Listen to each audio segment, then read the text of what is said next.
है आपका the fundamental unit of life के एक और नए लेक्चर में। तो आज हम क्या करने वाले हैं, देखिए लास्ट लेक्चर तक हमने न्यूक्लियस को कंप्लीट कर लिया था कि न्यूक्लियस कैसा होता है, उसका क्या फंक्शन होता है, उसका स्ट्रक्चर पूरा हम देख चुके थे लास्ट वीडियो तक।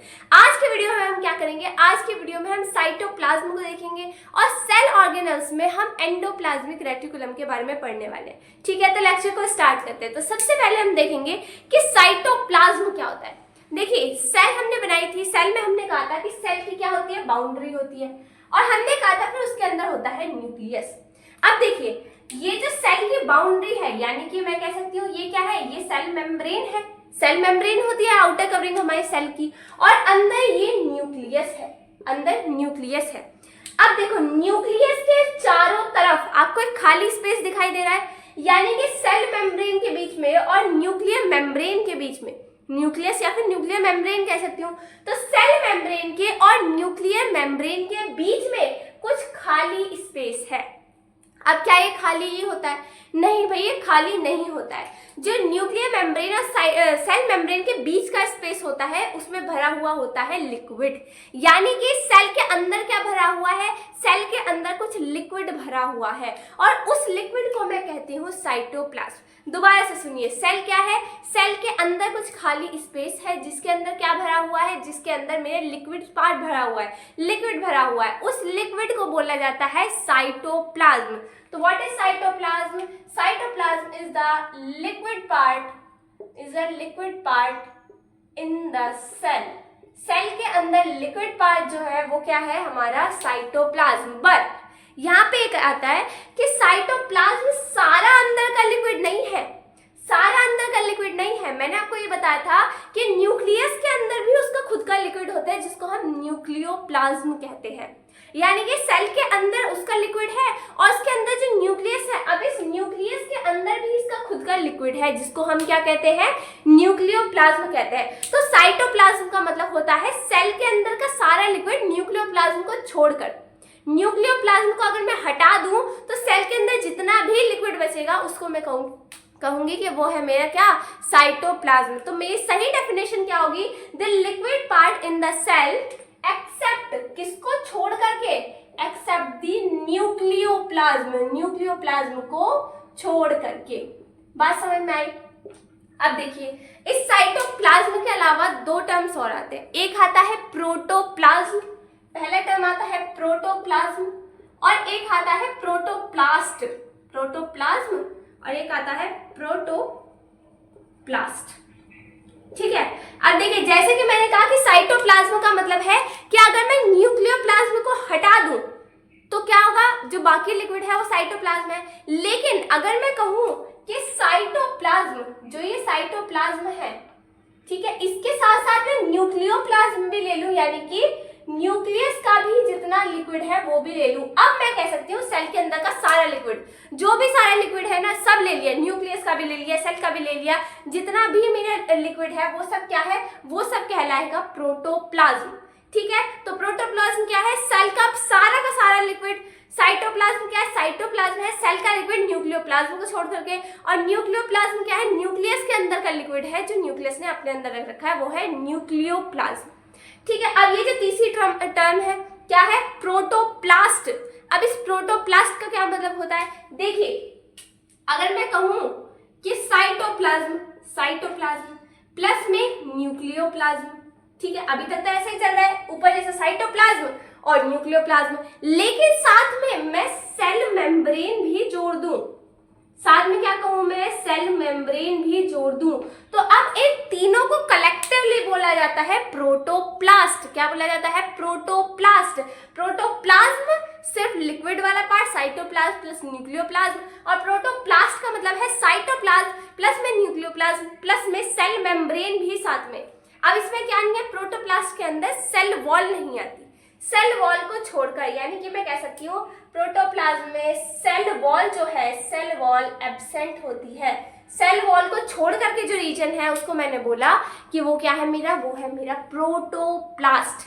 इतनी बात समझ में आ गई। अब ये कहते हैं कि भाई ये तो हमने देख लिया साइटोप्लाज्म के बारे में, अब इस साइटोप्लाज्म का क्या फंक्शन है, साइटोप्लाज्म के अंदर क्या होता है? देखिए साइटोप्लाज्म वो लिक्विड रीजन है जिसके अंदर सारे के सारे जितने भी इसके स्ट्रक्चर्स होते हैं ना, जितने भी सेल के अंदर छोटे छोटे स्ट्रक्चर अब हम पढ़ेंगे जिनको हम सेल ऑर्गेनल्स कहते हैं, वो इसके अंदर पड़े हुए होते हैं। ठीक है, इस साइटोप्लाज्म के अंदर क्या है, लिक्विड के अंदर बाकी सारा सामान क्या है, तैर रहा है, इसके अंदर फ्लोट कर रहा है। तो सारे सामान को होल्ड करने वाला कौन है, हमारा साइटोप्लाज्म है। साइटोप्लाज्म के अंदर ही तो बहुत सारी चीजें हैं, बात समझ में आ गई। तो ये क्या है, साइटोप्लाज्म क्या है, मेरी सेल ऑर्गेनल्स होंगी। अब सेल ऑर्गेनल्स क्या होती हैं वो देखते हैं। ठीक है,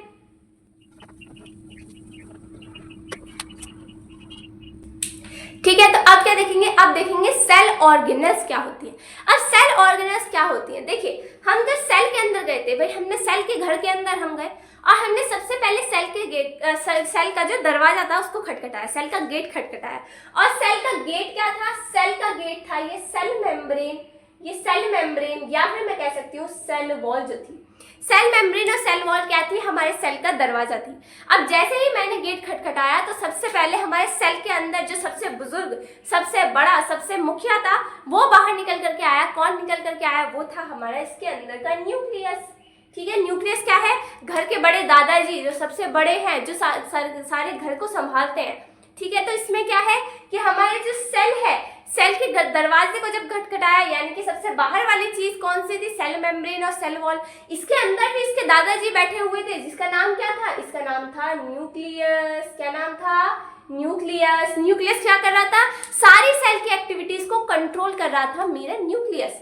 बात समझ में आ गई। अब मैंने क्या कहा कि दादाजी भाई आपने अपनी बात तो बता दी, अपने घर वालों से भी तो मिलवाओ, अपने बाकी जो आपके रिश्तेदार रहते हैं आपके घर में उनसे भी तो मिलवाओ। तो दादाजी ने फिर क्या करा, हमें धीरे धीरे अपने घर के सारे मेंबर्स से क्या कराया, परिचित करवाया, यानी कि इंट्रोडक्शन दिया कि ये हमारा ये वाला मेंबर है, ये पापा है, ये मम्मी है, ये दो छोटे बच्चे हैं। ठीक है, तो ये क्या है, सेल के अंदर भी क्या है, सेल के कुछ मेंबर्स रहते हैं, सेल के घर का भी, सेल का भी पूरा परिवार है, उसके अंदर भी उसके क्या है, अलग अलग मेंबर्स रहते हैं। अब ये मेंबर्स क्या कहलाते हैं, यही मेंबर्स है सेल ऑर्गेनल्स।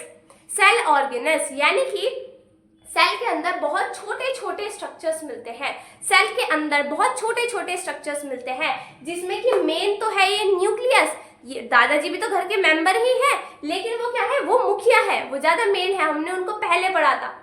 ठीक है, हमने क्या देखा था कि सेल के 3 बेसिक स्ट्रक्चर्स होते हैं, कौन से, कि सेल मेम्ब्रेन होगी, साइटोप्लाज्म होगा और क्या होगा, उसके अंदर न्यूक्लियस होगा। ये 3 बेसिक स्ट्रक्चर देखे थे।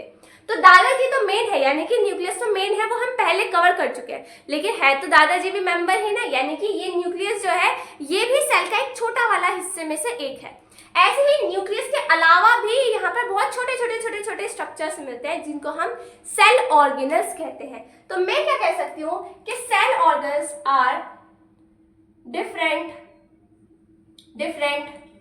Membrane bound.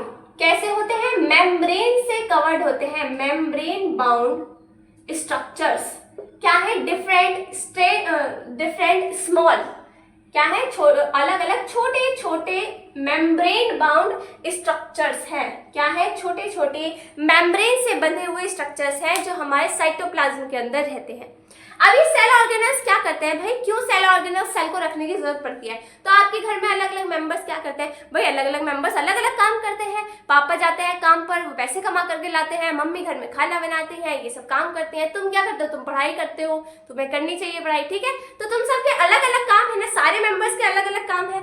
तो इसी तरीके से सेल के पास भी बहुत सारा काम है, सेल अकेले इस काम को सारे को मिक्स करके ऐसे नहीं कर सकती। वो क्या कहती है कि भाई मैं सारे काम को वेल ऑर्गेनाइज तरीके से करूंगी, सारा काम तरीके से होना चाहिए। तो वो क्या कहती है कि इसलिए मैंने अपने घर में अलग अलग मेंबर्स को रख रखा है, अलग अलग सेल ऑर्गेनल्स को रख रखा है जो मेरे अलग अलग काम को तरीके से परफॉर्म करने में मेरी हेल्प करते हैं, उनको मैंने बोल दिया सेल ऑर्गेनल्स। ठीक है, तो मैंने क्या कहा कि सेल ऑर्गेनल्स क्या है, cell organelles perform different functions, अलग अलग फंक्शंस को परफॉर्म करते हैं, किसके अंदर, सेल के अंदर परफॉर्म करते हैं।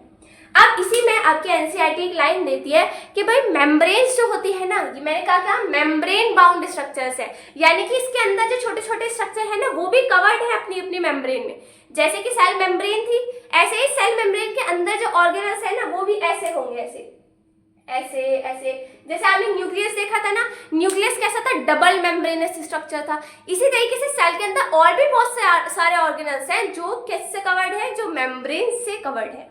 बात समझ में आई? तो अब एनसीईआरटी कहती है कि मेम्ब्रेन्स बहुत ज्यादा क्या होती है, हेल्पफुल होती है, बहुत ज्यादा इंपॉर्टेंट होती है। इसकी इंपॉर्टेंस आप कैसे समझ सकते हो भाई, क्या हमें क्या पता कैसे इंपॉर्टेंट है। तो उसने कहा भाई मेम्ब्रेन्स जो होती है ना वो इतनी ज्यादा इंपॉर्टेंट होती हैं कि वायरस, देखिए वायरस तो सुना होगा, कोरोना वायरस आया था। तो वायरस जो होते हैं ना, वायरस में क्या होता है, जो वायरस होते हैं उनमें मेम्ब्रेन्स नहीं होती, ठीक है, उसमें कोई मेम्ब्रेन नहीं होती। वायरस के अंदर कोई मेम्ब्रेन ही नहीं है, ना सेल मेम्ब्रेन है ना ऑर्गेनल की तो क्या ही बात करेंगे। अब जब आपने देखा ना कि वायरस के अंदर मेम्ब्रेन नहीं होती, तो वायरस के अंदर लाइफ भी नहीं होती, वायरस जिंदा नहीं होता, वायरस जिंदा नहीं होता। तो मैं क्या कह सकती हूँ कि वायरस के अंदर मेम्ब्रेन नहीं है तो इसके अंदर लाइफ भी नहीं है, नो लाइफ, इसके अंदर कोई जिंदगी नहीं है। ये बेचारा ऐसे ही धरती पर विचरण कर रहा है। अब आप सोचेंगे कि भाई अगर इसके अंदर जिंदगी नहीं है तो फिर ये हमें बीमारी कैसे कर देता है ना, ये हमें बीमारी कैसे कर देता है। तो देखो जो वायरस होता है ना वो ना ही लिविंग माना जाता है ना ही नॉन लिविंग माना जाता है। वायरस को ऐसा माना जाता है कि ये कनेक्शन है लिविंग के और नॉन लिविंग के बीच में। क्या समझ में आ रहा है कि भाई वायरस क्या है, ना तो लिविंग में माना जाएगा ना नॉन लिविंग में माना जाएगा, वो अलग ही प्रजाति है। क्यों है भाई पता नहीं, साइंटिस्ट अभी भी इस पर रिसर्च कर रहे हैं कि वायरस आखिरकार है क्या, कि वो क्या है, क्यों ऐसा मैं क्यों कह रही हूँ कि भाई वो ना लिविंग है ना नॉन लिविंग है। क्यों कह रही हूँ, क्योंकि जैसे ही वो बाहर किसी नॉन लिविंग सरफेस पे रहता है ना, फॉर एग्जाम्पल मेरे बोर्ड पे कोई वायरस चिपका हुआ है ना, मेरे टेबल पे कोई वायरस बैठा हुआ है, कोई हवा में वैसी वायरस घूम रहा है, तो जब तक वो किसी भी नॉन लिविंग सरफेस पर है, किसी भी नॉन लिविंग सरफेस पर जब तक वायरस बैठा रहेगा, दरवाजे पर है, पर्दों पर है, खिड़की पर है, कहीं भी है वायरस, जब तक वो मरा हुआ है, उसके अंदर कोई एक्टिविटी नहीं चलती होती, कोई साइटोप्लाज्मिक एक्टिविटी उसके अंदर नहीं चलती होती, वो बिल्कुल मरा हुआ रहता है, उसके अंदर लाइफ नहीं होती है। लेकिन किसी तरीके से वो अगर मेरे अंदर आ गया तो उसके अंदर लाइफ आ जाती है मेरे अंदर आने से। मतलब अगर वो नॉन लिविंग सरफेस पर है तो वो मरा हुआ है, लेकिन अगर वो किसी लिविंग बॉडी के अंदर चला गया तो वो लिविंग की तरह ही बिहेव करने लगता है। इसलिए कहा जाता है कि वायरस ना ही लिविंग है और ना ही पूरी तरीके से नॉन लिविंग है, वो कनेक्शन है दोनों के बीच का, लिविंग भी है और नॉन लिविंग भी है। जब तक उसका वो अकेला है तब तक वो कोई लाइफ शो नहीं करता। लेकिन यहाँ पे इंपॉर्टेंस क्या है, यहाँ पे इंपॉर्टेंस मेम्ब्रेन्स की दिखाई गई है कि अगर मेम्ब्रेन्स नहीं है तो देखिए वायरस में लाइफ भी नहीं है। ठीक है, इतनी बात समझ में आ गई। अब सेल ऑर्गेनेल्स आपको कितने पढ़ने हैं, बेसिकली आपको 7-8 सेल ऑर्गेनेल्स पढ़ने और 7 पढ़ने हैं। वैसे तो आपके एनसीईआरटी ने कहा रखा है कि मेन 5 है, लेकिन 2 एक्स्ट्रा भी है, वैक्यूल्स और राइबोसोम्स, वो भी आपको पढ़ने पड़ेंगे। ठीक है, तो सबसे पहला जो हमारा सेल ऑर्गेनल है उससे स्टार्ट करें। सबसे पहला सेल ऑर्गेनल है हमारा एंडोप्लाज्मिक रेटिकुलम।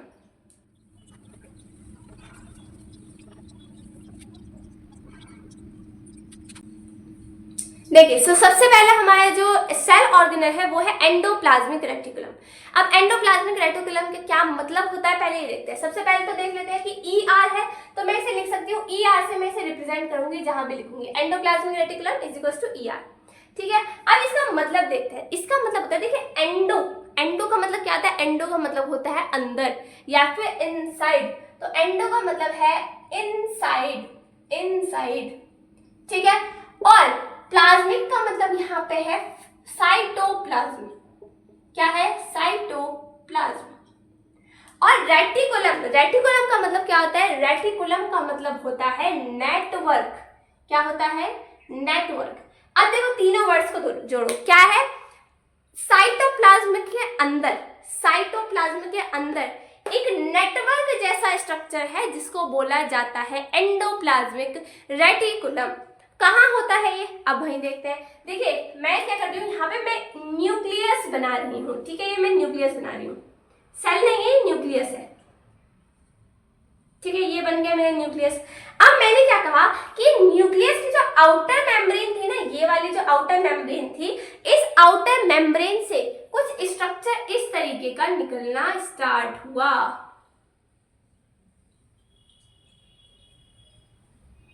बात समझ में आई। देखिए इस वाली को मैं, जो न्यूक्लियर मेम्ब्रेन है, इसे मैं रेड से कर देती हूँ ताकि आप अच्छे से समझ पाए।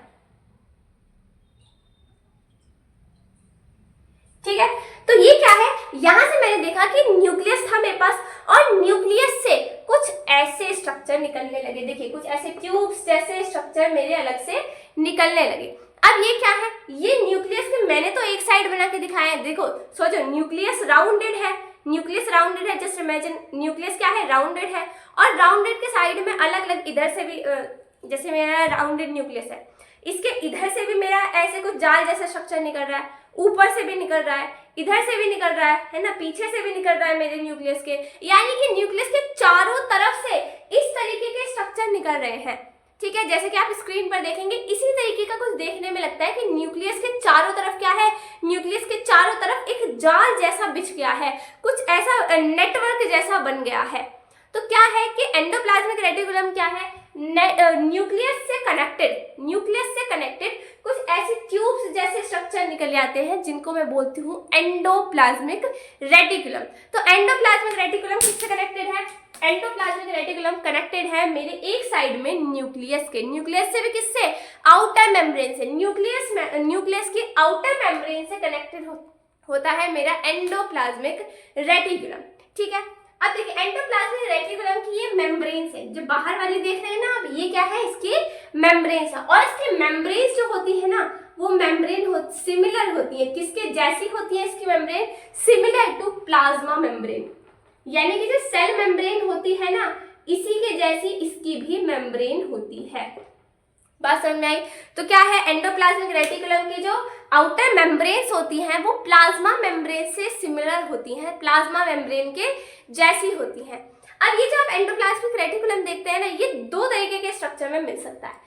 कैसे दो तरीके के स्ट्रक्चर में मिल सकता है, या तो ये ऐसे मिल सकता है लंबे लंबे ट्यूब्स के फॉर्म में, ठीक है, लंबे लंबे ट्यूब्स के फॉर्म में। कैसे मिल सकता है, ऐसे लंबे लंबे ट्यूब्स के फॉर्म में, देख रहे हैं आप। तो इसको मैं बोलूंगी कि ये क्या है, ये है इसका ट्यूब्यूलर पार्ट। कैसा है, ट्यूब्यूलर ईयर, यानी कि ट्यूब्यूल्स में क्या है मेरा, ट्यूब्यूल्स में मेरा एंडोप्लाज्मिक रेटिकुलम है। ट्यूब्यूल्स भी आप इसको लिख सकते हैं, ट्यूब्यूल्स है किसमें, एंडोप्लाज्मिक रेटिकुलम में, या फिर ट्यूब्यूलर एंडोप्लाज्मिक रेटिकुलम।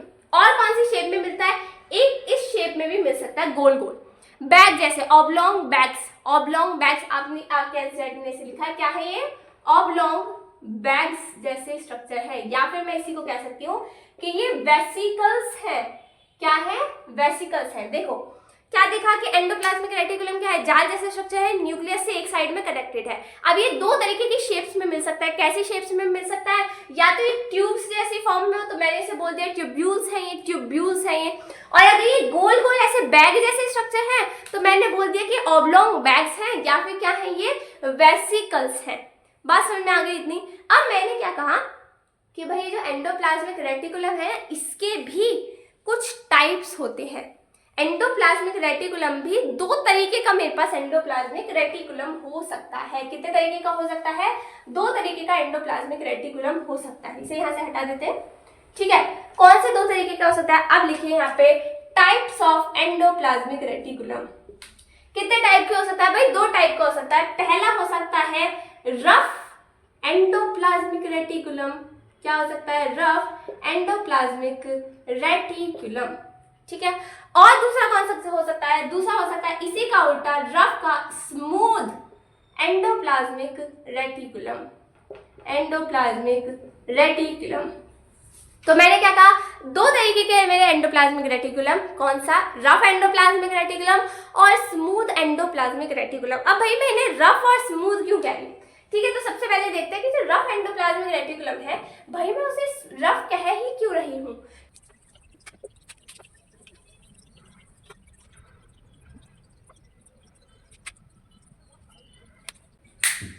अब देखिए, अब क्या देखना है, अब देखना है RER, यानी कि rough endoplasmic reticulum, RER, rough endoplasmic reticulum. अब हमने कहा था कि इसे रफ क्यों कहा जाता है। तो भाई देखो ये मेरा एंडोप्लाज्मिक रेटिकुलम मैंने इस साइड में बना रखा है। अब ध्यान से देखना, मैं इसके ऊपर क्या करूंगी,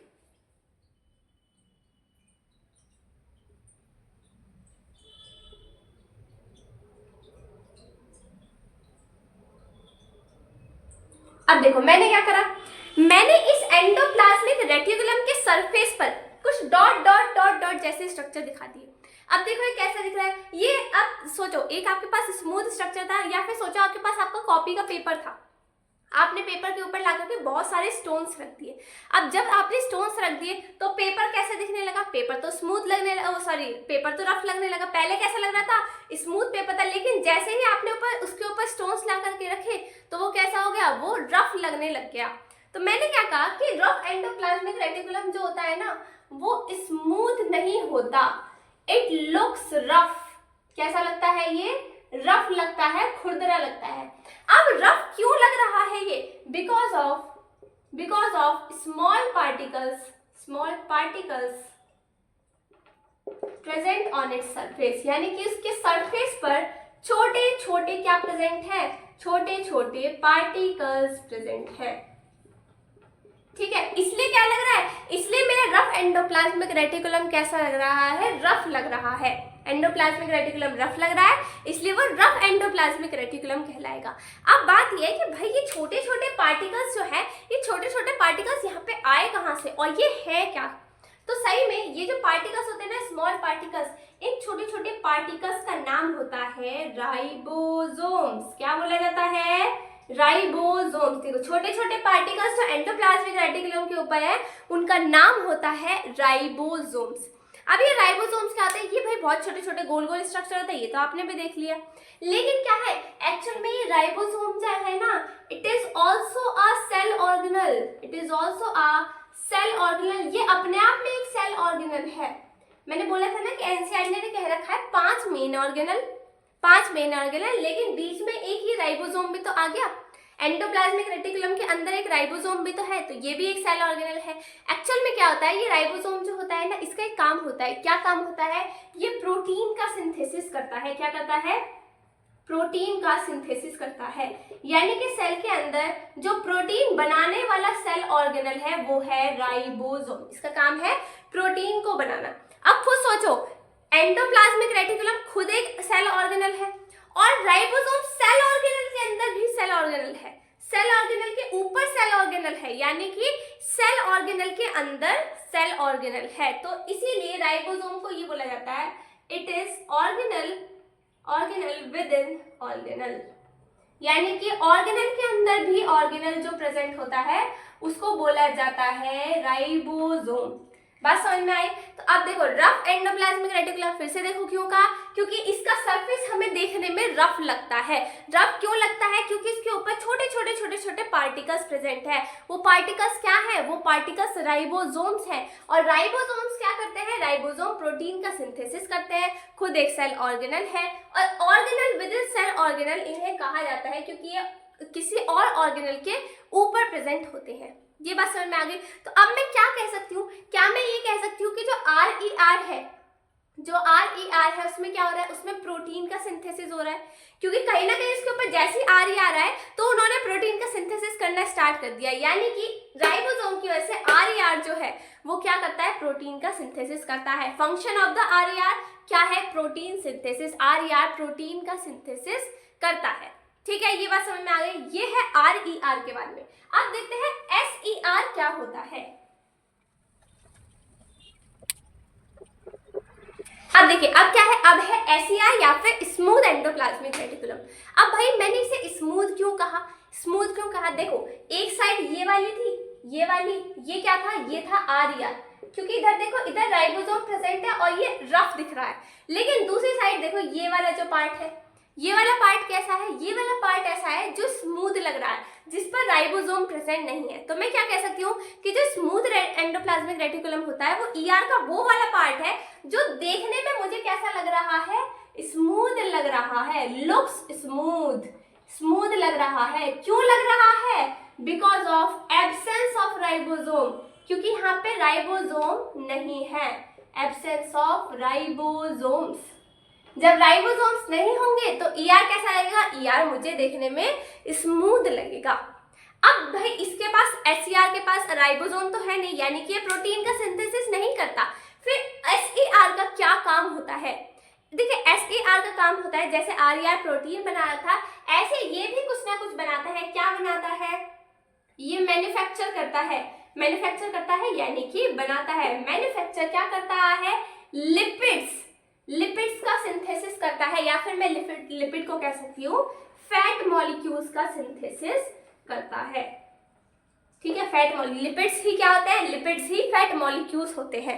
तो देखिए अब दो पार्ट्स देखे थे हमने, RER SER, RER protein synthesis और SER क्या कर रहा है, SER लिपिड्स का या फिर फैट मॉलिक्यूल्स का सिंथेसिस कर रहा है। बात समझ में आ गई। अब देखो, अब इस SER और RER दोनों ने हमें सिंथेसिस करा। अब देखते हैं कि इनका इसके अलावा क्या फंक्शन होता है, इसका फायदा क्या है, इन्होंने जो प्रोटीन और लिपिड्स हमको बना करके दिया है इनका फायदा क्या है। ठीक है, तो अभी फटाफट से देखते हैं ये। ठीक है, अब देखते हैं, अब क्या देखते हैं, अब देखते हैं भाई ये जो हमने RER SER से जो हमने प्रोटीन और लिपिड्स बनाया, अब इनका होगा क्या। देखिए मैं यहाँ पे क्या बना रही हूँ, यहाँ पे एक बड़ी सी सेल बना रही हूँ। ठीक है, आप भी बनाइए साथ साथ, सेल बनाइए। ये सेल बना ली मैंने। अब सेल के अंदर क्या होता है, सेल के अंदर होता है न्यूक्लियस। सेल के अंदर क्या होता है, न्यूक्लियस। ठीक है, ये मेरा न्यूक्लियस है। अब न्यूक्लियस के ऊपर मैंने क्या बताया, न्यूक्लियस के ऊपर है एंडोप्लाज्मिक रेटिकुलम। क्या है, एंडोप्लाज्मिक रेटिकुलम। चलिए ये भी बना लिया हमने, एंडोप्लाज्मिक रेटिकुलम बन गया। अब एंडोप्लाज्मिक रेटिकुलम में एक एंडोप्लाज्मिक रेटिकुलम ऐसा है जो रफ है, एक एंडोप्लाज्मिक रेटिकुलम रफ है और एक साइड मेरा स्मूथ है। अब इधर वाला जो RER है, इधर वाला जो RER है वो क्या कर रहा है, वो प्रोटीन बना रहा है। क्या बना रहा है, प्रोटीन बना रहा है। और इधर से जो SER है, जो स्मूथ वाला, ये वाला रफ था तो ये वाला स्मूथ है, ये वाला स्मूथ एंडोप्लाज्मिक रेटिकुलम जो है ये क्या बना रहा है, ये लिपिड्स का सिंथेसिस कर रहा है। लिपिड्स का सिंथेसिस कर रहा है। यहाँ पे लिपिड्स आ गए, ये रहे लिपिड्स। ठीक है, और यहाँ पर मैं बना देती हूँ कुछ कुछ प्रोटीन्स। अब देखिए ये कलेक्टिवली ये जो लिपिड्स और प्रोटीन्स बनाए हैं ये काम क्या करेंगे। अब इसमें से कुछ प्रोटीन और कुछ लिपिड्स निकल करके मेरे पास आ गए, कहने लगे कि हमको कुछ काम करना है, कुछ काम दे दो, हमें रोजगार चाहिए, कुछ काम दे दो हमें। तो हमने क्या कहा कि भाई कुछ प्रोटीन्स और कुछ, सारे नहीं, कुछ प्रोटीन्स और कुछ लिपिड्स निकल करके आए। कुछ प्रोटीन्स और कुछ लिपिड्स मेरे पास निकल करके आए, यानी कि ये वाले पार्ट, ये क्या है, ये रेड वाले प्रोटीन है और ये वाले क्या है, लिपिड्स है। लिपिड्स है यानी कि मैं क्या कह सकती हूँ, लिपिड्स, लिपिड्स प्लस में प्रोटीन्स, प्रोटीन्स प्लस में लिपिड्स। ये जो मेरे बने हैं ना, ये प्रोटीन्स प्लस में लिपिड्स। अब ये क्या करेंगे, ये जाएंगे मेरे साइड वाली मेम्ब्रेन के पास। ये साइड वाली मेम्ब्रेन कौन सी है, ये मेम्ब्रेन है मेरी सेल मेम्ब्रेन।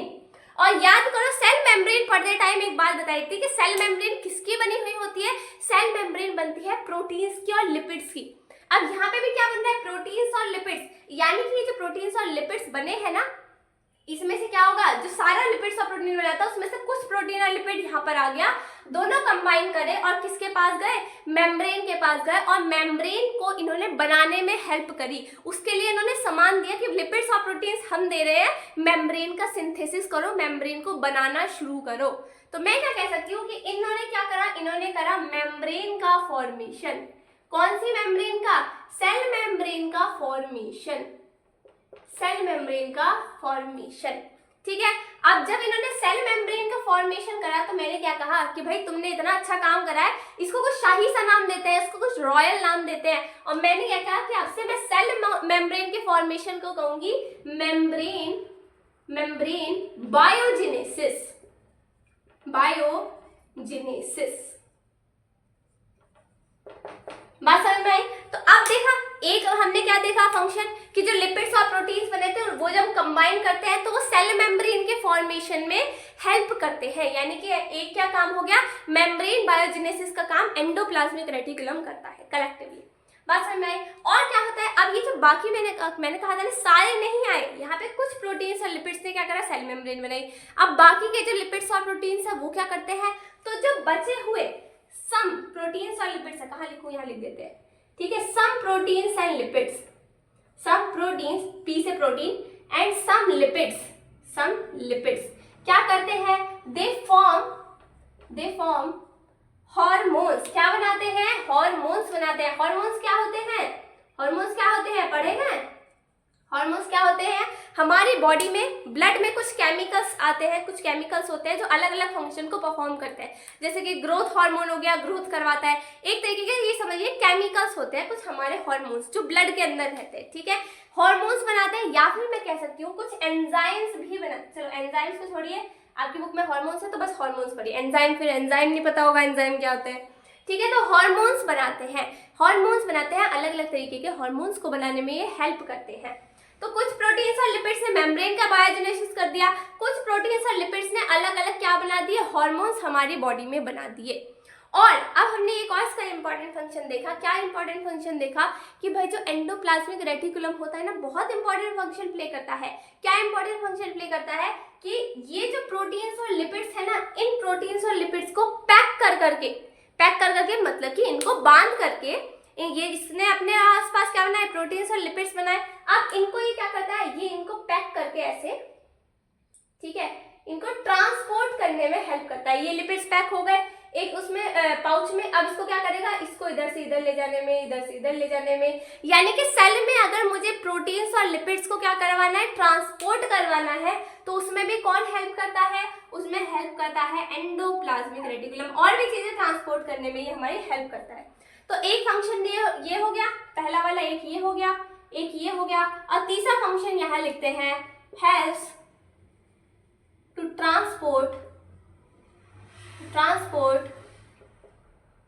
डिफरेंट मटेरियल, अलग अलग सामान को क्या करता है, डिफरेंट मटेरियल्स को क्या करता है, ट्रांसपोर्ट करने में हेल्प करता है। और इसमें भी क्या, मेनली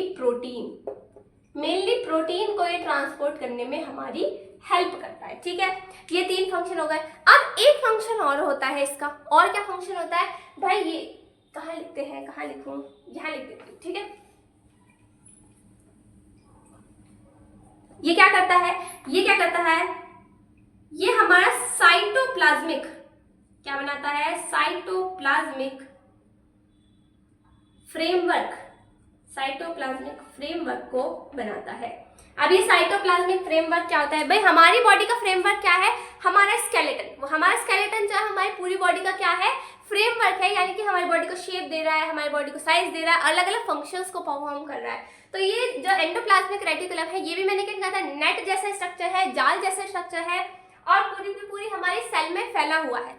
सेल में क्या है, नेटवर्क की तरह फैला हुआ है। इस वजह कहते हैं कि साइटोप्लाज्म का फ्रेमवर्क बना रहा है। याद रखो, जैसे हमारी बॉडी का फ्रेमवर्क हमारा स्केलेटन बना रहा है, ऐसे इसका फ्रेमवर्क ये जो सारे सेल ऑर्गेनल्स वगैरह है, ये मिलकर के बनाते हैं।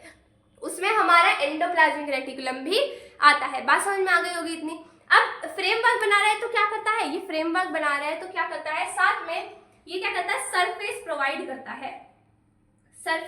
करता है। किसके लिए, फॉर डिफरेंट बायोलॉजिकल प्रोसेसेस, या फिर मैं कह सकती हूँ डिफरेंट बायोकेमिकल प्रोसेसेस। अलग अलग जो प्रोसेसेस होंगे सेल के अंदर, वो उसके लिए सरफेस जो प्रोवाइड कर रहा है। किस सरफेस तक भाई, कहीं तो हमारे वो होने होंगे ना एक्टिविटीज, जो हमारी बॉडी में एक्टिविटीज चल रही है, वो सेल के किसी ना किसी पार्ट में तो हो रही होंगी। तो एंडोप्लाज्मिक रेटिकुलम क्या करता है, उन एक्टिविटीज को करने के लिए सरफेस प्रोवाइड करता है। तो अब देखो 4 फंक्शन हो गए इसके। 4 कौन से फंक्शन हो गए, पहला हमने देखा था कि सेल मेम्ब्रेन का फॉर्मेशन कर रहा है, दूसरा देखा हार्मोन्स का फॉर्मेशन कर रहा है, तीसरा देखा ट्रांसपोर्ट में हेल्प कर रहा है, चौथा हमने देखा कि साइटोप्लाज्मिक फ्रेमवर्क को बनाने में ये हमारी हेल्प कर रहा है। अब एक लास्ट फंक्शन और है, वो भी बहुत इंपॉर्टेंट है, इसको यहाँ से हटा देते हैं, ठीक है। और कौन सा फंक्शन है, अच्छा एक बात बताइए, अल्कोहल पीने से यानी कि शराब पीने से सबसे ज्यादा असर हमारी बॉडी के किस पार्ट पर होता है? सुना तो हो गई कि जो शराब पीते हैं क्या होता है, अल्कोहल ड्रिंक करने से क्या होता है, हमारा लीवर खराब हो जाता है। लीवर क्यों खराब हो जाता है भाई, हमने अल्कोहल पी तो हमारे लीवर क्यों खराब हो जाता है? देखो लीवर जो होता है ना, लीवर का क्या काम होता है, लीवर हमारे ब्लड में से टॉक्सिफाइंग मटेरियल जो होते हैं ना, टॉक्सिफाइंग मटेरियल, उनको डिटॉक्स करने में हेल्प करता है। अब ये क्या बोल दिया मैंने भाई, जैसे अल्कोहल के अंदर बहुत सारे हार्मफुल सब्सटेंसेस होंगे, तो वो क्या होते हैं, वो बॉडी में अगर हमारे ब्लड में सर्कुलेट करेंगे, हमारी पूरी बॉडी में ब्लड में मिक्स हो जाएंगे तो हमें नुकसान देंगे। तो लीवर क्या करता है, लीवर उस ब्लड को साफ करता है। वो कहता है उस ब्लड को साफ करो। इसमें से जो अल्कोहल वगैरह, जो ड्रिंक्स वगैरह, जो ड्रग्स वगैरह लेते हैं, उनको क्या है, उनको उनके ब्लड में से अल्कोहल वाले हार्मफुल सब्सटेंसेस निकालने में, ब्लड को साफ करने में हेल्प करता है हमारा लीवर। अब सोचो, अगर कोई ज़्यादा अल्कोहल पिएगा तो लीवर को ज़्यादा साफ करना पड़ेगा, ब्लड को, लीवर को ज़्यादा मेहनत करनी पड़ेगी ब्लड के लिए। तो वो क्या होता है, इस केस में हमारे लीवर जो होता है उस पर सबसे ज़्यादा इफेक्ट पड़ता है और लीवर खराब हो जाता है। इसलिए कहते हैं अल्कोहल पीने वालों की सबसे ज़्यादा क्या खराब हो जाता है, लीवर खराब हो जाता है। ठीक है, अब मैं ये क्यों बता रही हूँ, ये मैं इसलिए बता रही हूँ क्योंकि जो लीवर होता है ना, लीवर में जो सेल्स प्रेजेंट होती हैं, लीवर की जो सेल्स प्रेजेंट होती हैं, लीवर सेल्स, उसमें एंडोप्लाज्मिक रेटिकुलम जो होता है ना, एंडोप्लाज्मिक रेटिकुलम, वो हेल्प करता है या जो है लीवर की सेल्स में, हमारी लीवर की सेल्स में जो एंडोप्लाज्मिक रेटिकुलम प्रेजेंट है, इट हेल्प्स इन डिटॉक्सिफाइंग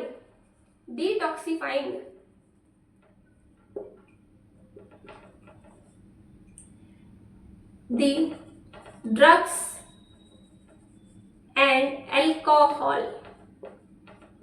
अब देखो ये क्या करता है, लीवर की सेल्स में जो एंडोप्लाज्मिक रेटिकुलम प्रेजेंट है, ये क्या करेगा, हमारे ब्लड में जितने भी अल्कोहल या फिर ड्रग्स वगैरह की वजह से हमारे जो हार्मफुल सब्सटेंसेस है, उनको डिटॉक्सिफाई करने में हमारी हेल्प करता है। टॉक्सिक सब्सटेंस होते हैं ना, खतरनाक, यानी कि जो जहरीले पदार्थ है, उस जहरीले पदार्थ को टॉक्सिक से डिटॉक्सिफाई करता है, यानी कि उनके असर को, उनके इफेक्ट को खत्म करने में हमारे ब्लड की हेल्प करता है। ठीक है, अब किस में करता है, इसमें एक वर्ड दिया हुआ है कि ये जो लीवर की सेल्स होती है ना, जैसे लीवर जब क्या करता है, प्योरीफाई करता है ब्लड को, तो ये लीवर सेल्स जो वर्टिब्रेट्स में होती हैं, किसमें होती है, जो वर्टिब्रेट्स में होती हैं, उनमें हेल्प करता है। अब वर्टिब्रेट्स क्या होते हैं, क्या कहना चाह रही हूँ मैं भाई, वर्टिब्रेट्स होते हैं हमारे जैसे एनिमल्स, जिनके अंदर, ये समझो सिंपल भाषा में बता रही हूँ क्योंकि आपका चैप्टर कट चुका है, तो जिनके अंदर बैकबोन होती है ना, ऐसे ऑर्गेनिजम्स को, ऐसे हमारे जो एनिमल्स वगैरह होते हैं, एनिमल्स होते हैं, उनको बोला जाता है क्या, कि वर्टिब्रेट्स है। ठीक है, सिंपल याद रखो, वैसे ऐसा होता नहीं है, पर आपके याद रखने के लिए कि जिनके अंदर वर्टिब्रल कॉलम यानी कि क्या है, हमारी बैकबोन है। ठीक है, जिनके अंदर बैकबोन है तो वो है हमारे वर्टिब्रेट्स, जैसे कि डॉग हो गई, कैट हो गई, हम हो गए मैमल्स, हमारे अंदर क्या है, बैकबोन है ना। तो ये समझो कि जिसके अंदर बैकबोन है वो क्या है, सारे के सारे ऑर्गेनिज्म वो होते हैं वर्टिब्रेट्स, सारे के सारे एनिमल्स क्या हो गए, वो वर्टिब्रेट्स। तो जितने भी वर्टिब्रेट्स होते हैं ना, उन सभी वर्टिब्रेट्स के लीवर में जो सेल्स प्रेजेंट होती हैं, लीवर जो होता है उसके अंदर एंडोप्लाज्मिक रेटिकुलम अल्कोहल या ड्रग्स को डिटॉक्सिफाई करने में हेल्प करता है। बात समझ में आ गई होगी। तो देखो लीवर का जो हमारे जो एंडोप्लाज्मिक रेटिकुलम के बारे में दे रखा है, वो आपके एनसीईआरटी में सिर्फ यहीं तक है, यानी कि इतना सब कुछ आपको जो हमारा एंडोप्लाज्मिक रेटिकुलम था उसमें पढ़ना था। एक बार फटाफट से रिवाइज कर लेते हैं। तो एंडोप्लाज्मिक रेटिकुलम को हमने क्या देखा था कि सेल के अंदर, एंडो मतलब अंदर, प्लाज्मिक मतलब साइटोप्लाज्म के अंदर कुछ नेटवर्क प्रेजेंट है, कुछ नेट जैसा स्ट्रक्चर प्रेजेंट है, एंडोप्लाज्मिक रेटिकुलम कहते हैं। और न्यूक्लियस के आउटर मेम्ब्रेन से ये कनेक्टेड होता है। यहाँ पे देखा आउटर मेम्ब्रेन से कनेक्टेड है। क्या करता है ये, कैसा होता है, दो टाइप का होता है, एसईआर यानी कि स्मूथ और आरईआर यानी कि रफ। आरईआर क्या करता है, प्रोटीन सिंथेसिस करता है क्योंकि उसके पास राइबोसोम है, और एसईआर करता है लिपिड का सिंथेसिस क्योंकि उसके पास राइबोसोम्स नहीं है।